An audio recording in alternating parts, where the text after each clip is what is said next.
Tanpa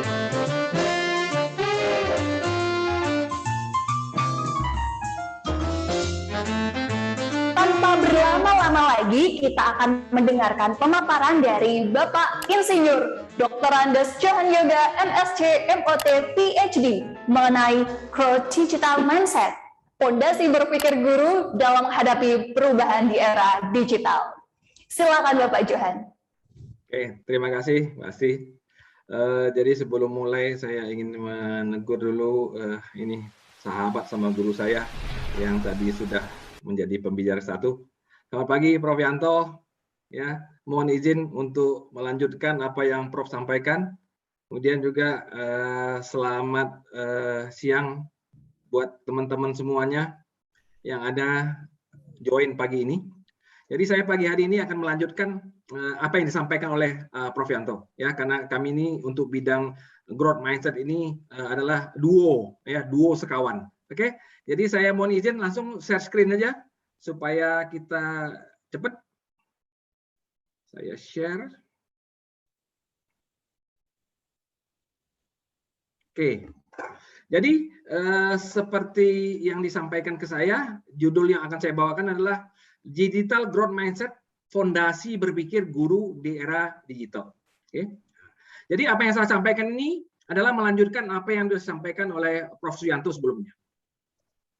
Jadi seperti teman-teman ketahui ya, seperti dijelaskan oleh Prof Yanto tadi, dunia kita ini mengalami perubahan yang sangat cepat. Bahkan sejak era pandemi yang terjadi ini, perubahannya bukan cepat lagi, super cepat. Sehingga biasanya kita yang ketinggalan. Ya. Oleh karena itulah dunia kita disebut apa yang disebut namanya changing world, atau dunia yang selalu berubah, setiap saat berubah. Hari ini berubah, besok berubah, dan detik demi detik berubah. Lalu apa yang terjadi, teman-teman? Ketika pandemi datang, kita dipaksa mau nggak mau masuk ke era digital yang lebih dalam lagi. Kita sebelumnya sudah masuk ke era digital, ya, tapi tidak sedalam yang kita maui, karena kita masih mau berbagi dengan dunia yang nyata, ya. Nah, jadi era digital ini era di mana seluruh kegiatan berlangsung secara digital, termasuk pembelajaran. Pembelajaran baik secara total yang kita sebut namanya online learning maupun secara parsial yang kita sebut namanya blended learning. Ini maunya kita, tapi pandemi memaksa kita lebih cepat daripada ini. Apa yang terjadi, teman-teman? Oke. Dibutuhkan adalah adaptasi. Adaptasinya cepat. Siapa yang harus beradaptasi? Yang harus beradaptasi adalah semua orang yang terlibat, ya, dalam dunia pendidikan, baik kepala sekolah, tenaga pendidik, guru, siswa, dan juga orang tua. Jadi 5 pihak ini tidak ada seorang pun yang bisa memangkir dari kemajuan ini. Nah, lihat sekarang.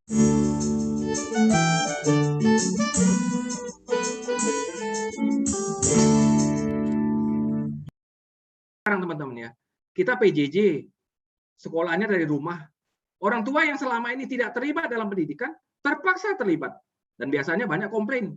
Oke, nah, guru-guru yang selama ini mungkin kalau mau mengajar persiapannya ala kadar saja, sekarang guru-gurunya harus mempersiapkan diri dengan baik, harus pakai video, harus pakai PowerPoint, harus pakai segala macam. Supaya apa? Supaya yang ditampilkan di layar laptop anak-anaknya itu adalah hal-hal yang menarik dan mudah dipahami. Untuk ini teman-teman, apa yang dibutuhkan? Adaptasi yang cepat. Pandemi COVID-19 menyebabkan online learning maupun blended learning datang lebih cepat dari yang diperkirakan sebelumnya. Sehingga akibatnya apa? Kita nggak siap. Ya, jadi kita teman-teman guru nggak usah malu-malu mengatakan memang kita nggak siap. Saya tinggal di Singapura, ya seperti kata Prof Yanto tadi, negara yang boleh dikatakan nomor 1 di dunia dalam bidang pendidikan. Tapi mereka juga tidak siap. Ketika mereka masuk PJJ mereka malah lebih cepat daripada kita. Ya, bulan Maret tahun 2020 mereka harus PJJ. Sementara kita belum. Nah, mereka lebih cepat. Nah, mereka juga nggak siap. Mereka juga terjadi ibaratnya kacau balau. Tapi mereka, kelebihan dari kita adalah apa? Cepat beradaptasi. Ya, cepat adaptasi. Sehingga kekacauan itu sebentar, habis itu langsung baik. Jadi teman-teman, saya akan menekankan yang pertama adalah apa? Segala sesuatunya itu sulit sebelum dia jadi mudah. Bagaimana yang sulit jadi mudah? Kalau kita mulai beradaptasi dengan dia. PJJ itu juga sulit, teman-teman. Ya, saya tidak pernah mengatakan kepada guru-guru kita PJJ itu gampang. Sulit. Kenapa? Karena kita nggak siap. Nah, oleh karena itu, yang harus kita lakukan adalah apa? Kita tetap bertahan sampai nanti akhirnya dia akan jadi mudah. Maka itulah tepatlah kata-kata Mutiara ini mengatakan apa? Everything is hard before it is easy. Oke? Kita lihat teman-teman, pendapat seorang Susan Dillon namanya. Dia ini adalah pejabat tinggi di OECD yang tiap 3 tahun melakukan tes PISA kepada kita. Ya, PISA. Apa kata dia? Mereka sekarang ini sedang memikirkannya, kira-kira bagaimana bentuk pendidikan setelah COVID ini selesai. Dan kata kuncinya adalah apa, teman-teman? Nanti kalau COVID ini selesai, bentuk pendidikan kita tidak akan sama lagi seperti 2019. Maka itu Bapak Ibu guru, kepala sekolah, ya harus siap-siap. Tidak akan pernah lagi kita kembali ke era 2019. Maka itu nanti jalan tengahnya itu paling baik itu adalah blended learning atau disebut namanya hybrid learning. Mungkin nanti kita akan biasa dengan 3 hari luring, 2 hari daring, ya. Nanti tahu-tahu COVID-nya naik, 4 hari daring, 1 hari luring. Jadi kita ini nggak ada yang tahu, teman-teman. Nggak ada yang tahu. Maka itulah OECD itu membuat apa yang disebut namanya learning compass. Learning compass ya. Kalau kita kan kalau di hutan pakai kompas ya. Nah, kali ini OECD juga membuat apa yang disebut namanya learning compass. Nah, bagaimana bentuk learning compassnya? Nah, seperti ini teman-teman, learning compassnya. Jadi learning compassnya itu mengatakan apa? Ya, di tahun 2030 nanti itu yang dibutuhkan adalah ada 3.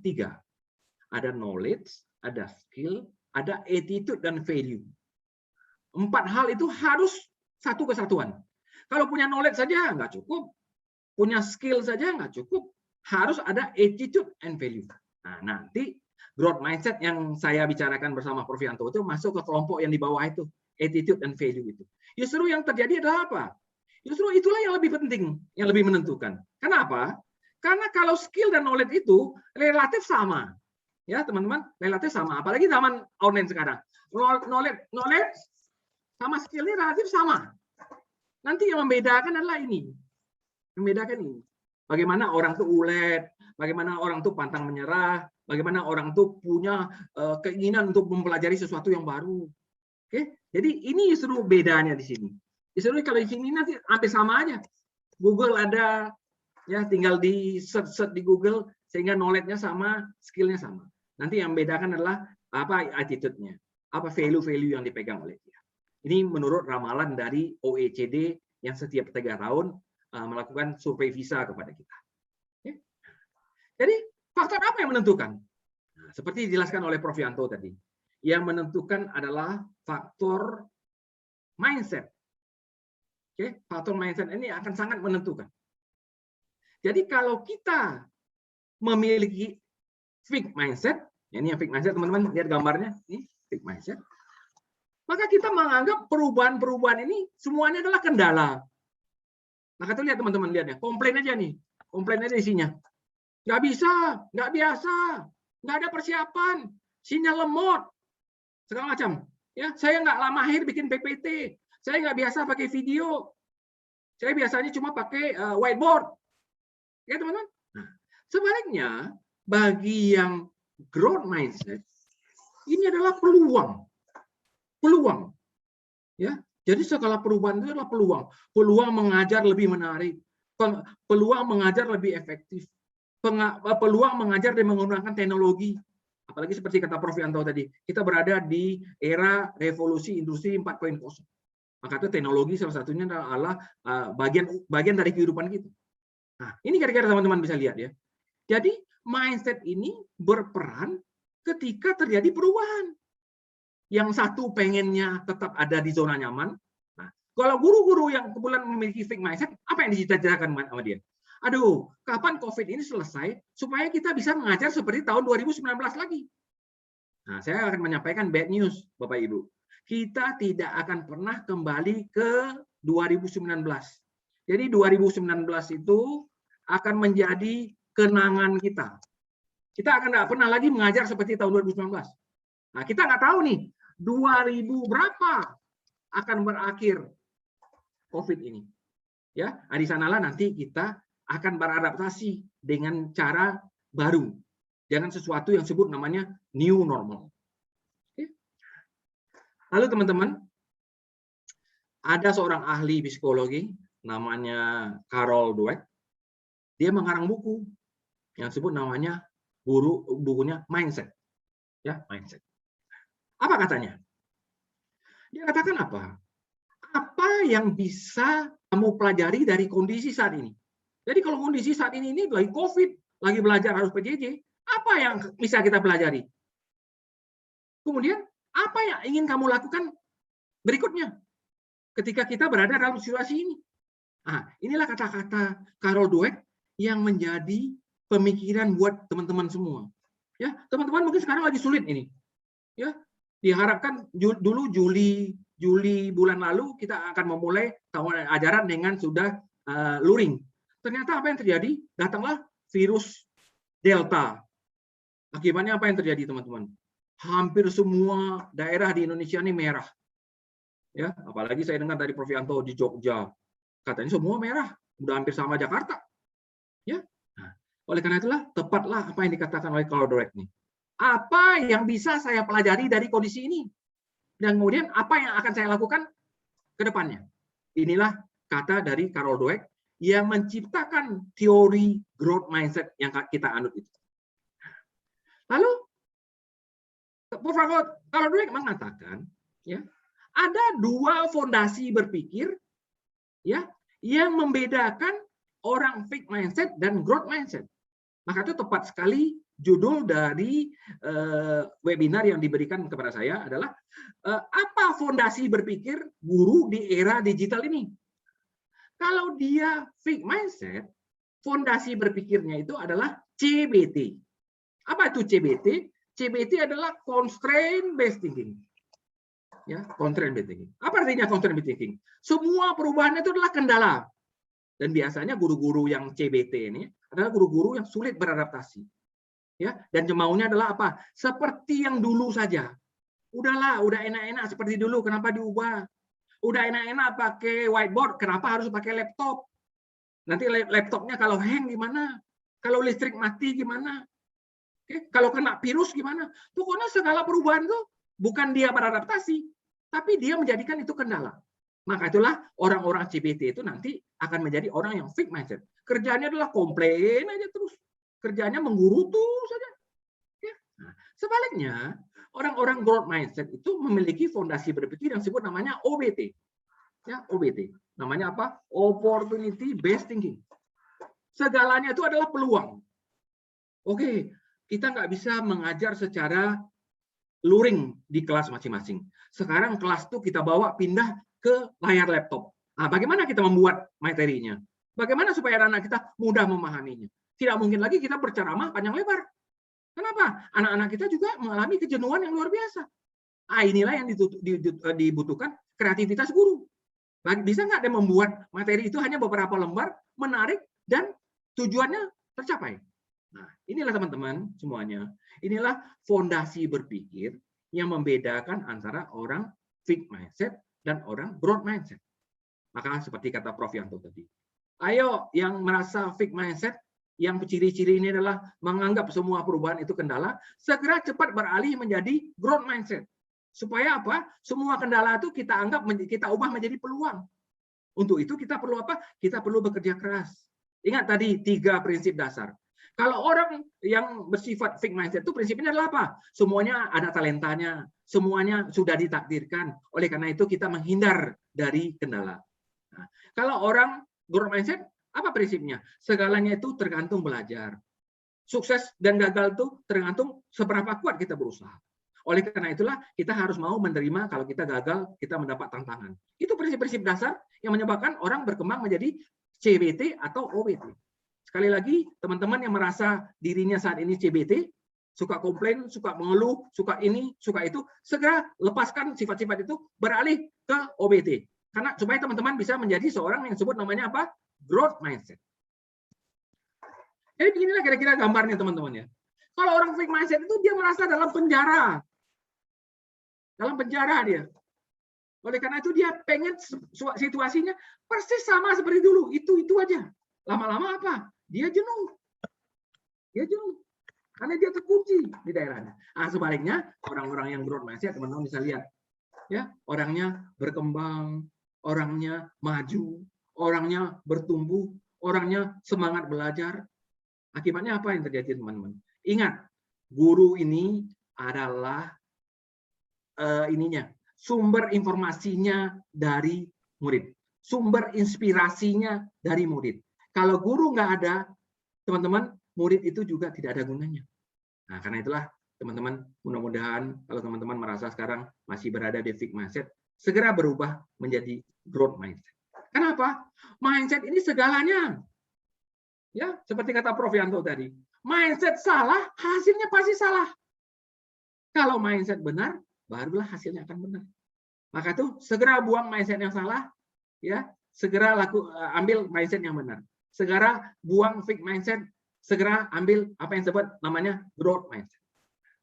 Kemudian saya ingin menyampaikan sedikit berita jelek, teman-teman. Jadi tahun 2018 yang lalu, ketika diadakan PISA, ya, PISA, Program International Student Assessment, ya, ternyata OECD ini sebagai pihak penyelenggara menyelipkan apa yang disebut namanya growth mindset survey. Kenapa dia menyelipkan growth mindset survey? Supaya orang nggak tahu ketika dia diuji. Nah, ini prinsip mindset ini. Karena kalau mindset ini tahu dia diuji, orang langsung memperbaiki mindsetnya seolah-olah baik. Nah, lebih baik disembunyikan supaya orang melakukan mindset ini secara rahasia. Nah, oleh karena itu, kenapa PISA ini terpaksa memasukkan mindset? Karena mereka tuh udah kebingungan, teman-teman. Ya, udah bingung dia. Ya, kenapa bingung dia? Setiap 3 tahun dia mengadakan tes PISA, hasilnya tuh bodoh aja. Nah, coba diambil Indonesia, teman-teman, ya. Tahun 2000 kita membaca 371, ya. 18 tahun kemudian tetap aja 371. Nggak ada kemajuan sama sekali, teman-teman. Ini berita jelek buat kita. Nah, kalau untuk matematik, tahun 2003 kita 360. Tahun 2018 379. Jadi sebanyak 15 tahun cuma bisa menaikkan nilai cuma 19 poin. Dari skala 1000 loh, teman-teman. Ya, ingat ya, ini skalanya 1000. Nah, demikian juga dengan sains. Ya, 393 jadi 396. Cuma 3 poin selama 12 tahun. Kita lihat rata-rata orang. Rata-ratanya di sini, teman-teman. Di 500-an. Jadi kita kira-kira tuh udah di bawah banget. Nah, maka itu, teman-teman, PISA ini mulai berpikir, ada nggak sesuatu yang di luar akademik ini yang mempengaruhi akademik? Nah, akibatnya mereka mencari, ya, ada nggak faktor yang disebut namanya faktor X? Kenapa? Karena mereka melihat ada 6 negara itu yang secara mindset-nya itu boleh dikatakan sangat lemah, ya, sangat lemah. Dan berita jeleknya apa, teman-teman? Kita ada di sini, teman-teman, nih, aduh, saya sedih banget menceritakan ini, teman-teman. Ya, ada Indonesia di sana bersama Republik Dominika, Kosovo, Republik Panama dan Filipina. Nah, lebih dari 60% dari siswa kita percaya bahwa dia tidak bisa lebih pintar daripada sekarang. Coba Bapak Ibu bayangkan, ya, kalau anak-anak kita saja sudah tidak percaya dengan diri dia sendiri, bagaimana kita bisa maju? Nah, seperti teori Pygmalion Effect yang diberikan oleh Prof Yanto tadi. Dia saja tidak yakin kepada diri dia. Bagaimana dia bisa yakin kepada orang lain? Bagaimana dia bisa yakin kepada lingkungannya? Demikian juga guru. Ya, guru saja udah yakin. Aduh, kalau ngajarin si Johan ini sama dengan buang liur aja nih. Diajarin juga nggak bakal mengerti. Nah, kalau guru sudah punya keyakinan seperti itu, teman-teman, apa yang akan kita harapkan lagi? Nah, inilah, teman-teman, yang ingin dicoba dibantu oleh PISA ini. Ya, PISA ini. Kenapa dia mengambil growth mindset ini sebagai faktor? Karena kalau orang punya growth mindset itu, dia bisa menggerakkan motivasi orang untuk belajar. Ya, jadi orang itu yakin dia bisa lebih pintar daripada saat ini. Kalau orang bisa lebih pintar daripada saat ini, artinya apa? Dia mau menetapkan belajar itu sebagai tujuan dia. Dan kemudian dia mau berusaha lebih keras. Akibatnya apa? Waktu belajarnya lebih panjang, waktu bekerjanya lebih keras, akibatnya apa? Dia bisa mencapai capaian yang lebih tinggi. Hal inilah yang melatar belakangi PISA itu mengambil growth mindset ini sebagai faktor non-akademis untuk diteliti. Dan ternyata terbukti, teman-teman.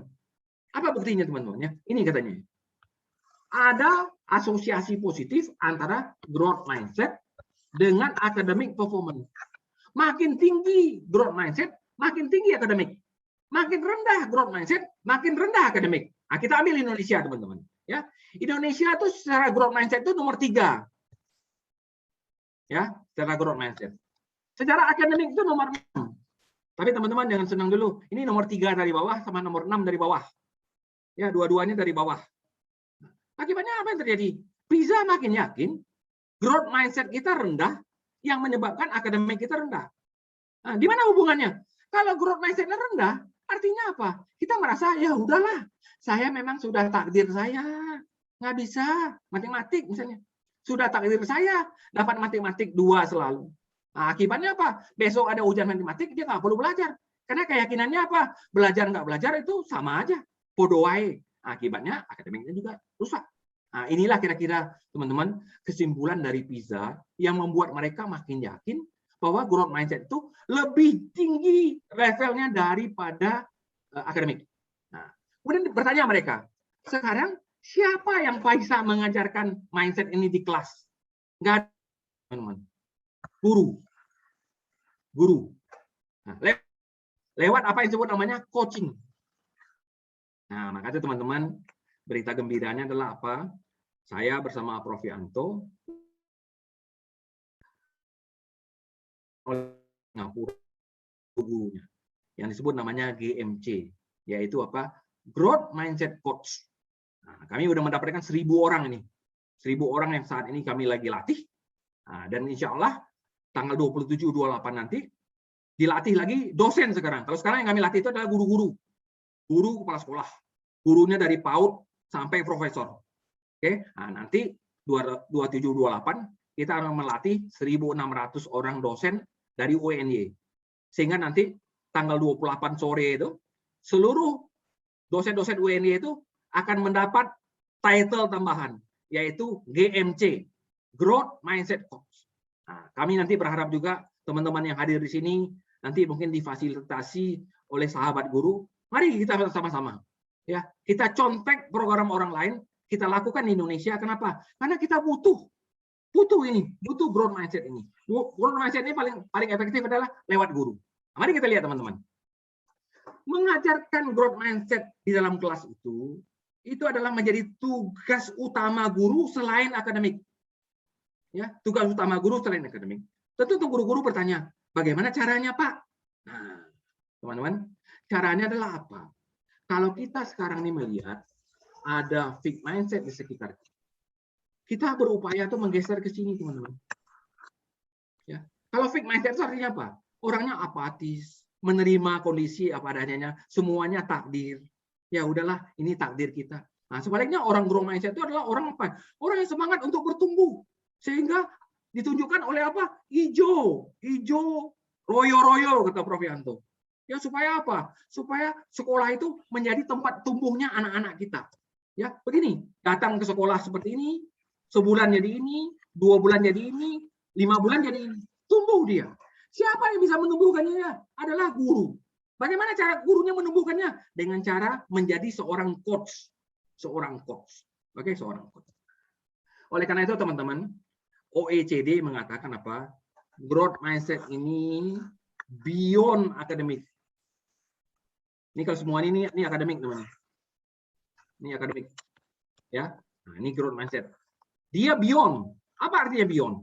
Jadi benahi mindsetnya dulu, baru benahi akademik. Lihat pengalaman kita selama berpuluh-puluh tahun, teman-teman. Hampir semua program guru, training guru diarahkan adalah ke akademik. Apa yang terjadi, teman-teman? Kita tidak pernah beranjak dari posisi buncit di bawah. Akibatnya sudah terbukti bahwa apa? Mengubah akademik dengan akademik itu gagal. Ya, jadi akademik mengubah akademik itu sudah tidak bisa lagi. Nah, sekarang bagaimana caranya? Non akademik mengubah akademik. Nah, ini yang sekarang ini sedang kita perjuangkan. Jadi orang gimana? Jadi kalau anak-anak itu kita bisa bikin semangat, walaupun dia belum bisa, tapi dia pantang menyerah. Seperti kata-kata yang Prof. Yanto tadi, kalau saya tidak bisa, saya akan belajar. Kalau saya diberi tantangan, saya terima. Kalau ada kesulitan di depan, saya maju terus. Nah, kalau ada seperti itu, apa yang terjadi, teman-teman? Bisa dibayangkan ya, akademik ini akan bisa dicapai dengan baik dengan modal non-akademik. Tapi kalau selama ini kita bermain dengan akademik untuk menyerang akademik, teman-teman, nggak berhasil. Ya, akibatnya teman-teman tersiksa kan? Dikasih KKM 75. Anaknya ujiannya 2 tambah 2 nggak bisa. Gimana bisa dikasih 75? Akhirnya dikasihlah nilai kemanusiaan. Udahlah, daripada nggak lulus, nanti dia sedih, nanti dia bunuh diri, ya udahlah, bisa nggak bisa 75. Nah, ini kira-kira artinya apa? Kompromi terpaksa. Nah, kenapa masalahnya, teman-teman? Masalahnya mindset anak-anak itu tidak disentuh. Maka itu nanti kita membutuhkan apa yang disebut namanya mindset intervention. Nah, di dalam kurikulum GMC kami ini nanti ada mindset. Teman-teman, saya ingin memperkenalkan pada teman-teman, ini sumber-sumber teman-teman kalau mau belajar tentang mindset. Ya, yang utama itu yang di tengah, teman-teman, buku biru ini. Ya, buku biru ini. Nah, nanti teman-teman search di Shopee atau search di Topet, segera cari bukunya. Karena berita jeleknya lah, buku ini udah hampir habis nih. Ya, kalau buku ini udah habis, nggak ada lagi naik cetak, buku ini sudah habis, nggak ada lagi. Sekarang buku ini. Ya, nanti saya akan tunjukkan linknya di mana teman-teman bisa membeli bukunya murah. Ya, catat ini bukunya. Namanya Growth Mindset Coach, warnanya biru. Ya. Nah, apa isinya, teman-teman? Ini isinya. Nah, kalau teman-teman pengen cari bocorannya, teman-teman langsung aja habis acara ini langsung masuk ke YouTube, cari suyanto.id. Kami sama Prof. Yanto tuh sudah sampai ke modul 5. Ya, Prof, ya. Kita udah sampai 5 nih. Besok malam kita akan masuk ke modul 6. Ya, nah, dari sana teman-teman udah bisa lihat bocoran-bocorannya. Modul 1 apa, modul 2 apa, modul 3 apa, modul 4 apa, nomor 5 apa. Nah, nanti besok malam kita akan membicarakan modul 6. Kami nanti akan membicarakan selalu sampai modul 12. Nah, nanti tanggal 27 28 itu dosen-dosen UIN itu akan belajar langsung modul 1 sampai modul 12 selama 2 hari. Ya. Nah, mari saya berikan teman-teman. Apa 5 prinsip penting dari GMC? Ya, 5 prinsip penting dari GMC yang perlu diketahui oleh guru. Yang pertama adalah apa? Prinsip ya. Mengajar itu latihan, bukan kesempurnaan. Ya. Jadi kalau latihan artinya apa? Boleh salah, boleh gagal. Oleh karena itulah apa? Setiap guru yang sedang mengajar harus memiliki keyakinan bahwa pada saat itu dia sedang latihan. Ya, jangan guru teman-teman menempatkan diri, oh, saya sebagai guru ini artinya tahu semua. Saya harus berhasil. Saya nggak boleh membuat kesalahan. Itu salah. Ya. Latihan berarti sedang belajar untuk menguasai suatu keterampilan baru. Apalagi saat ini. Kalau teman-teman masih kikuk menggunakan PowerPoint, kikuk menggunakan Google Meet, kikuk menggunakan Zoom, itu biasa. Kenapa? Kita dalam belajar.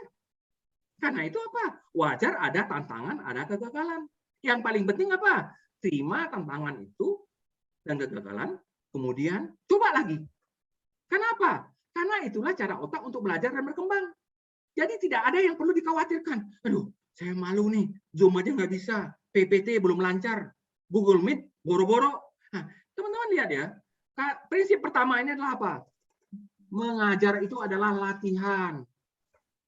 Ya, jadi tidak perlu sempurna. Tidak perlu sempurna. Kita tidak mencari sempurna di kelas. Oke, ini adalah prinsip nomor 1 yang akan diajarkan kepada guru-guru nanti yang akan menjadi seorang growth mindset coach. Oke.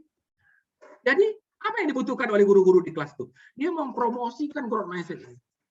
Apa yang dipromosikan oleh growth mindset itu? Setiap ada tantangan, setiap ada kegagalan, terima. Yang penting apa? Coba lagi. Jangan menyerah. Coba lagi. Jangan pernah mengatakan, saya tidak bisa. Seperti kata Ibu Bupati tadi. Katakan selalu, saya belum bisa. Kalau katakan tidak bisa, artinya pintu udah tutup.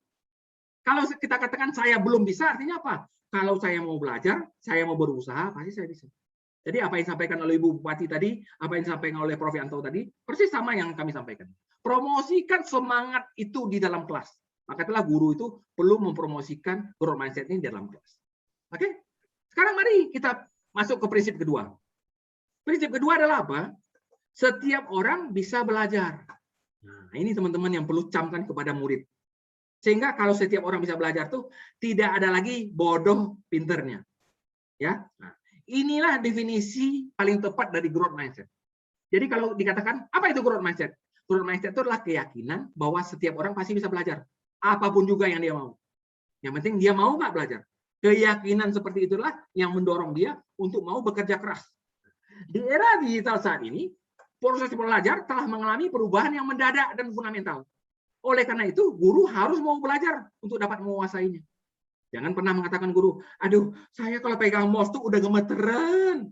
Saya PowerPoint belum bisa, Zoom nggak ngerti, Google Meet belum pernah lihat, buat video di laptop belum pernah. Jangan pernah katakan itu. Yang pernah katakan apa? Saya selama ini belum belajar. Oleh karena itu, saya mau belajar. Karena itu apa? Teruslah belajar dan berlatih. Jangan pernah menyerah. Sebab bila saat ini ada tantangan dan kegagalan, itu harus dilalui. Sebab itu adalah apa? Itulah jalan yang harus kita lalui untuk bisa menguasainya. Nggak ada menguasai sesuatu jalan dengan cara cepat. Gagal dulu, terjatuh dulu, seperti kita naik sepeda aja teman-teman. Sebelum jatuh, sebelum kita naik sepeda. Demikian juga BJJ. Ya, sebelum kita terbentur-bentur, tahu-tahu hilang dari screen, tahu-tahu nggak jalan, suaranya macet, gambarnya hilang seperti kata Prof Yanto tadi, itu adalah sesuatu yang dilalui. Ya tadi ya, everything is hard before it is easy. Ya, segala sesuatu adalah sulit sebelum dia menjadi mudah. Bagaimana dia supaya jadi mudah? Coba terus. Maka itulah ada kata orang bijak ya, never give up, try again and again. Oke, inilah prinsip nomor 2. Jadi bagi orang yang growth mindset teman-teman, nggak ada kata-kata fail dia. Fail itu bukan gagal. Apa arti fail buat orang growth mindset? Fail itu adalah first attempt in learning. Ya, artinya apa? Usaha pertama dalam belajar. Jadi kalau gagal di yang pertama, nggak apa-apa. Ada yang second, ada yang third, ada yang fourth, ada yang fifth, ada yang seterusnya. Ya, karena itulah orang growth mindset mengatakan apa? Fail is not failure. Jadi fail itu bukan berarti gagal. Fail itu artinya apa? Saya baru mencobanya sekali. Maka itu saya perlu mencoba yang kedua. Saya perlu mencoba yang ketiga. Saya perlu mencoba yang keempat. Sampai nanti saya bisa. Supaya fail itu hilang dari ini. Nah, inilah teman-teman salah satu prinsip utama dari growth mindset yang perlu kita kembangkan bukan hanya untuk diri kita, tapi juga untuk siswa kita. Supaya apa? Ketika siswa kita gagal, dia dalam hatinya, oh, artinya saya harus belajar lagi. Ini baru pertama kali. Coba lagi. Tidak pernah menyerah. Nah, saya masuk ke prinsip ketiga. Prinsip ketiga ini terkait dengan otak. Apa keyakinan prinsip ketiga nih? Otak saya seperti otot yang bisa berkembang. Nah, teman-teman kalau mau lihat YouTube-nya prinsip 3 nih, cari aja suyanto.id, pilih modul 3. Teman-teman akan melihat saya sama Prof Yanto menjelaskan tentang prinsip otak ini secara bagus dengan slide-slide yang sangat menarik. Nah, apa prinsipnya teman-teman? Setiap orang punya 100 miliar sel neuron di dalam kepalanya. Semua orang sama. Itulah maha adilnya Allah kita. Ya. Nanti sel neuron ini akan membentuk sinap. Hubungan-hubungan antar neuron. Seperti gambar Prof Yanto tadi. Ya. Kemudian kita perkenalan lagi dengan prinsip apa yang disebut namanya neuroplasticity. Apa nama neuroplasticity? Plasticity itu plastik. Jadi otak kita ini seperti plastik, teman-teman. Plastik itu apa? Dia mengubah dirinya sesuai dengan isinya. Ya, kalau dia diisi air, berbentuk apa dia? Kalau diisi batu, berbentuk apa plastiknya? Ada demikian juga otak kita, teman-teman. Jadi otak kita itu memiliki kemampuan untuk merubah, ya, untuk berubah, ya, berubah apa? Terhadap kondisi yang ada. Ketika kita mau belajar, maka itu dia mengikuti otak kita apa yang dipelajari. Belajar matematik, belajar fisika, belajar bahasa Inggris, belajar sejarah. Jadi otak kita itu menyesuaikan. Nah, kemudian setiap kita mendapat tantangan, apa yang terjadi teman-teman? Tuhan, Allah kita itu maha adil. Dia kalau setiap kita mau menghadapi tantangan dan kegagalan, Tuhan terjadi. Ada namanya lapisan mielin. Setiap kita dapat kesulitan, makin tebal dia. Makin lama makin tebal. Nah, sehingga akhirnya apa yang terjadi? Kalau dia makin tebal, karena mielin ini berfungsi sebagai isolator, akibatnya sinyal elektrik yang mengalir di akson, nanti sebentar lagi akan gambar, makin lama makin cepat. Kalau makin lama makin cepat, apa yang terjadi teman-teman? Proses pembelajaran itu makin baik, makin mudah paham, makin mudah mengerti. Ini teman-teman gambarnya. Ya, jadi di dalam sini teman-teman terjadi listrik teman-teman, arus listrik sini. Ya, kalau kita sulit, kita coba lagi. Sulit, kita coba lagi. Begitu coba lagi apa jadi teman? Ini akson mielin ini makin lama makin tebal. Makin tebal dia. Kalau dalam aliran listrik itu ya isolatornya makin tebal, apa yang terjadi teman-teman? Listrik nanti makin cepat jalannya. Nah, disinilah teman-teman ya. Kalau itu terjadi di otak kita dan di otak anak-anak kita, apa yang terjadi? Seluruh pembelajaran itu terasa mudah. Kenapa? Energinya tinggi, listriknya banyak. Sebaliknya, kalau mielin ini tipis, apa yang terjadi? Mikir dikit pusing, mikir dikit kepala nggak enak. Akibatnya malas belajar. Akibatnya listrik yang jalan di sini, jalan ke sini, menceng ke sini, jalan ke sini, menceng ke sini. Kenapa? Isolatornya nggak ada. Seperti kita mengalirkan listrik di kabel yang nggak ada pelindungnya. Listrik itu tidak akan sampai, lampunya nggak akan hidup. Nah, lampu hidupnya di sini, teman-teman. Ya. Nah, jadi mudah-mudahan teman-teman dengan adanya prinsip otak seperti ini, guru-guru makin yakin ya. Setiap ada kesulitan, artinya apa? Itulah saatnya mempertebal mielin. Kalau mempertebal mielin, apa manfaatnya? Aliran listriknya makin cepat, makin banyak. Akibatnya apa? Belajar makin mudah. Makin mudah. Oke? Sekarang kita masuk ke prinsip keempat. Sebagai guru, teman-teman harus memegang prinsip adalah apa? Saya memegang peranan penting dalam belajar. Kenapa? Karena menurut survei PISA, fungsi guru itu luar biasa, teman-teman. Kalau seorang guru yang growth mindset ya, dia bisa mengembangkan kelas yang isinya semua siswanya tuh fixed mindset. Jadi siswanya tuh pemalas, bodoh, nakal. Di tangan dingin seorang growth mindset itu masalah bisa selesai semua. Ya. Namun sebaliknya, kalau gurunya ini fixed mindset, dia bisa menghancurkan kelasnya itu yang siswanya growth mindset. Walaupun anak-anaknya itu bagus, pinter, rajin belajar, tapi gurunya menganggap ini si goblok, ini blow on, ya, ini toil. Nah, udah, ini nggak bisa belajar, si Johan nggak bisa, si ini nggak bisa. Akibatnya apa terjadi? Kelas yang demikian baik itu hancur di tangan seorang fixed mindset. Ini bahaya. Sebaliknya, kelasnya yang sebenarnya kelasnya itu biasa-biasa seperti yang dijelaskan oleh Prof. Yanto tadi, Pygmalion Effect. Padahal anak-anaknya itu sebenarnya anak-anak nakal, tapi diberitahu kepada gurunya. Ini anak-anaknya semuanya super pintar loh. Dan kebetulan gurunya itu seorang growth mindset, apa yang terjadi? Setiap anaknya nggak ngerti, dia akan mengubah cara belajar, mengajarnya supaya anaknya itu mengerti. Akhirnya apa terjadi? Terjadilah Pygmalion Effect. Karena dia yakin anaknya pintar, dia bereaksi dengan mengajar sebaik mungkin. Karena dia mengajar sebaik mungkin, akibatnya anaknya merasa, aduh, ibu gurunya mengajar kita demikian baiknya nih, beda sama guru yang lain. Akibatnya anak-anak yang tadi nakal, sekarang juga pengen belajar sebaik mungkin. Akibatnya apa terjadi? Terjadilah impact-nya ke atas, berputar-putar terus. Akhirnya apa? Yang selama ini kita anggap nggak pintar, jadi pintar. Ya, inilah efek utama dari sebuah growth mindset. Kelas yang diajarkan oleh guru yang GM itu sudah disurvei oleh PISA, nilainya itu 2 kali lebih tinggi daripada guru yang diajar oleh fixed mindset. Jadi kalau fixed mindset misalnya dapat 4, guru yang mengajar growth mindset itu dapat 8. Kenapa? Ini teman-teman, semangat siswanya itu tinggi. Walaupun dia sama-sama kesulitan, ya, tapi mereka tetap mau berjuang. Sebaliknya kalau guru-guru mengajar fixed mindset, ya udah katakan, oke, anak-anak nggak ngerti ya, nggak apa-apa, ini memang bagian yang ini sulit ya, nanti kita lupakan aja ya, nanti kita yang lain aja. Nah itu guru fixed mindset. Oke. Nah, kemudian yang terakhir teman-teman, guru harus mau mengajarkan growth mindset ini kepada siswa saat dia sendiri sedang belajar. Jadi mengajar dan belajar ini harus berlangsung sama-sama. Kenapa? Nanti yang kita makin capai itu adalah apa? Apa yang disebut namanya growth mindset classroom. Kelas yang di dalamnya itu berisi guru-guru dan siswa yang sama-sama memiliki growth mindset. Nanti kalau growth mindset ini classroom ini banyak, akhirnya sekolahnya itu akan menjadi apa yang disebut namanya growth mindset school. Ya, growth mindset school. Jadi growth mindset school itu terdiri dari beberapa kelas growth mindset. Setiap kelas growth mindset itu terdiri dari guru growth mindset dan siswa growth mindset. Coba teman-teman bayangkan ya, kalau itu terjadi di sekolah kita ya, aduh, semua orang bahagia. Siswanya bahagia, gurunya bahagia, kepala sekolahnya bahagia, kepala dinasnya bahagia, orang tua juga bahagia, masyarakat juga bahagia dan bangga sama sekolah. Inilah yang terjadi teman-teman. Kalau belajar dengan di dalam kelas growth mindset itu gembira. Kalau selama ini apa yang terjadi, teman-teman? Kalau guru memberikan pertanyaan, tidak ada yang bawa angkat tangan. Terpaksa kadang-kadang gurunya itu menodong. Johan, kamu dari tadi diam aja. Coba kamu jawab. Kalau di kelas yang growth mindset, apa yang terjadi, teman-teman? Anak-anak berlomba untuk angkat tangan ketika gurunya memberikan pertanyaan. Sehingga gurunya kadang-kadang kewalahan. Mana yang harus ditunjuk? Ya, teman-teman. Terjadi artinya apa? Kelasnya itu hidup. Seperti kalau teman-teman lihat gambarnya tadi. Ya, lahan itu menjadi hijau royo-royo. Hijau royo-royo. Oke?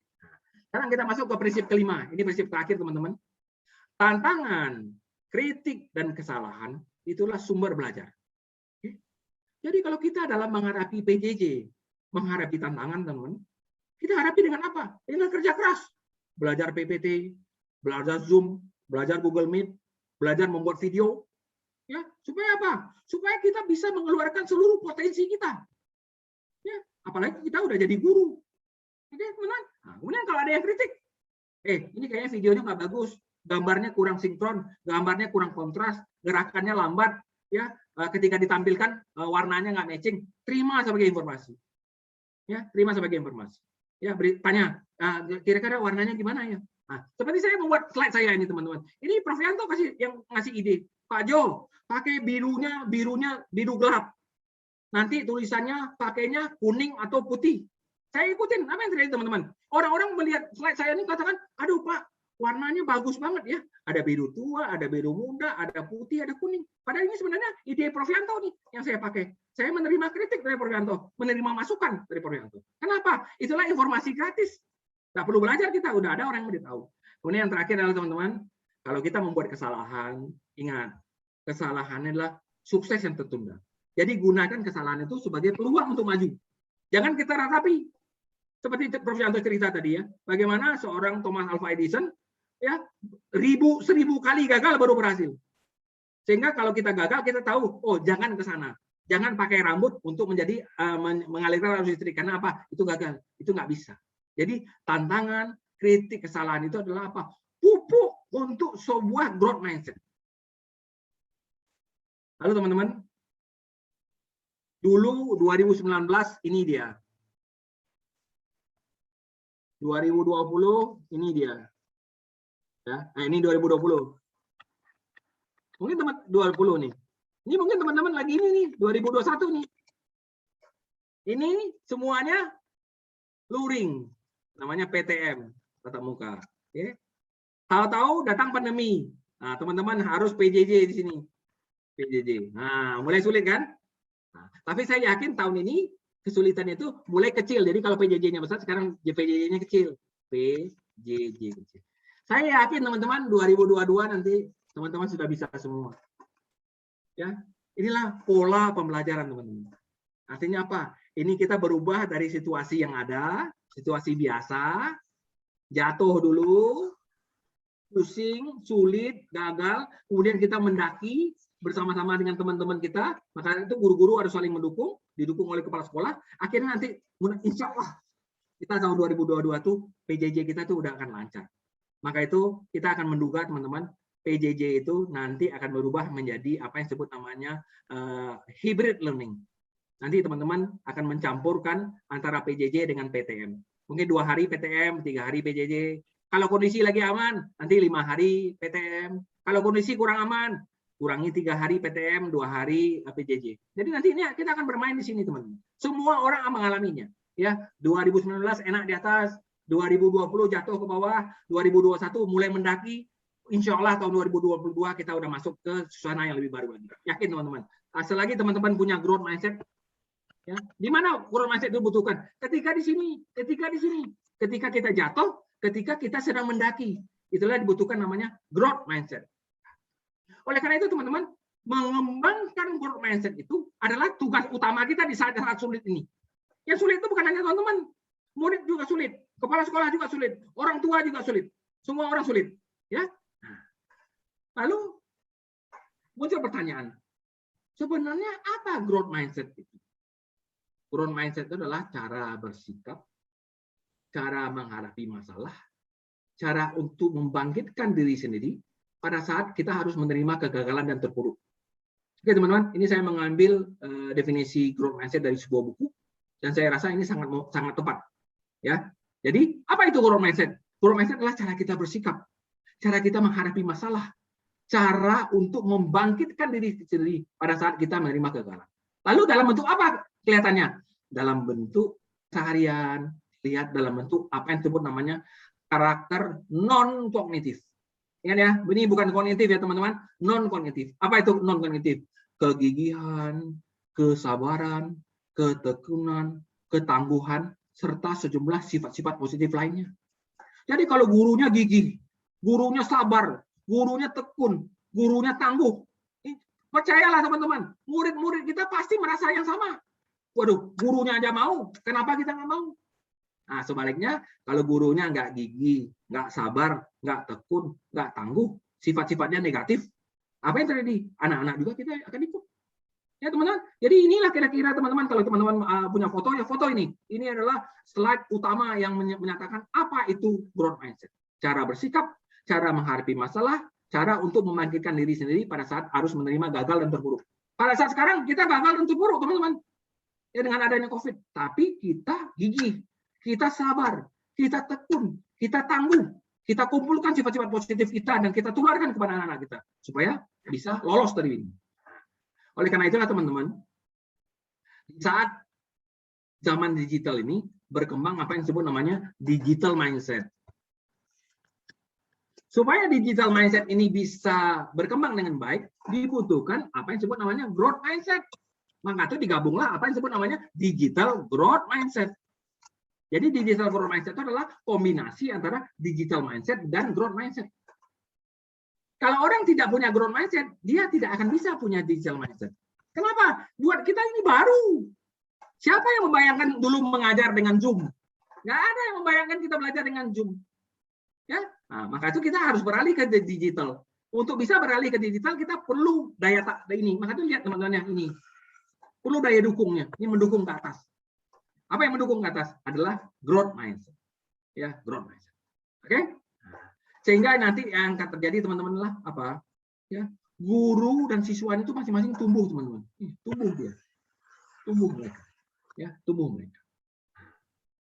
Kemudian saya sama Prof Yanto, kemudian kegiatan kami diberi apresiasi sama Kompas, ya. Maka itu dalam sebuah artikel di kompas.id dibuatlah membantu. Jadi guru ini perannya adalah apa? Membantu siswa bertumbuh dengan growth mindset. Ini kemudian ditulis oleh salah seorang wartawan Kompas yang spesialis untuk bidang pendidikan, yaitu Ibu Esther Lincena Pitubulu. Ya, nah, kalau teman-teman sempat masuk di kompas.id, lihat di sana. Jadi beliau mengatakan bahwa apa? Bahwa Johan Yoga dan Prof Yanto itu bersama-sama ingin membantu guru-guru. Jadi yang ingin kami bantu adalah guru. Nanti guru bantu siswa. Ya, apa yang ingin kita bantu dari guru? Kita pengen menjadikan guru itu sebagai seorang coach dalam bidang growth mindset. Yang kata disebut namanya growth mindset coach. Ya, ini teman-teman boleh dikatakan program baru. Karena saya kebetulan tinggal di Singapura. Ada dua orang ipar saya menjadi guru di sana. Kemudian ketika dia lagi belajar di ruang makan, saya tanya dia, kamu lagi belajar apa? Oh, saya lagi belajar GMC katanya. Saya bilang, apa itu GMC? Oh, ini saya semua guru di Singapura dilatih menjadi growth mindset coach. Wah, bagus nih, ada nggak bukunya? Saya pelajari teman-teman. Kemudian saya kasih tahu ke Prof Yanto. Prof Yanto katakan, Pak Jo, yuk kita adakan juga di Indonesia, kita bantu guru-guru kita. Nah, akhirnya kami bersama Prof Yanto mengadakan program apa yang disebut namanya growth mindset coach. Apa yang ingin katakan teman-teman ya? Kita ingin mengembangkan anak-anak kita teman-teman, karena mereka nanti akan masuk ke 2045. Ya, kita minggu depan akan masuk ke 2021. 2045 itu hanya tersisa 24 tahun. Ya, 24 tahun. Kita nggak tahu 24 tahun lagi akan bagaimana bentuk negara kita, akan bagaimana bentuk dunia. Nggak tahu lagi virus-virus apa yang akan muncul. Karena kabar-kabarnya virus COVID ini akan berlanjut dengan virus-virus lainnya yang lebih mematikan.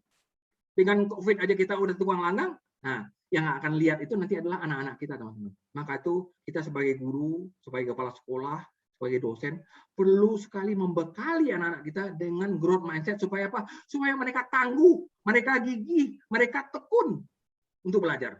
Ya? Oleh karena itu, kita meyakini, teman-teman, kalau kita ingin mendapatkan suatu hasil yang baru, seperti tulisan Prof yang tadi, kita harus memiliki mindset yang baru. Apa mindset yang baru? Yaitu growth mindset. Apa mindset yang lama? Yaitu fixed mindset. Fixed mindset dibuang, ganti dengan growth mindset. Oke. Kemudian saya mau mengutip juga sebuah kata-kata Mutiara ya. Apa katanya? It doesn't not matter how slowly you go. Jadi nggak masalah kamu selambat apa kamu berjalan, sepanjang kamu tidak pernah berhenti. Oke teman-teman, ingat ya. Jadi walaupun kita bersusah payah belajar, kemajuannya juga sedikit demi sedikit, yang penting adalah kita nggak pernah berhenti belajar. Berhenti belajar. Ya, ini kebetulan gambar ini dikirimkan oleh teman saya dari Malaysia. Ya, dia katakan, Jo, ini ada kata-kata bagus buat growth mindset kamu. Nah, saya ambil ternyata betul ya. Betul ya teman-teman ya. Tidak masalah seberapa lambat kamu bergerak. Ya, sepanjang kamu tidak pernah berhenti.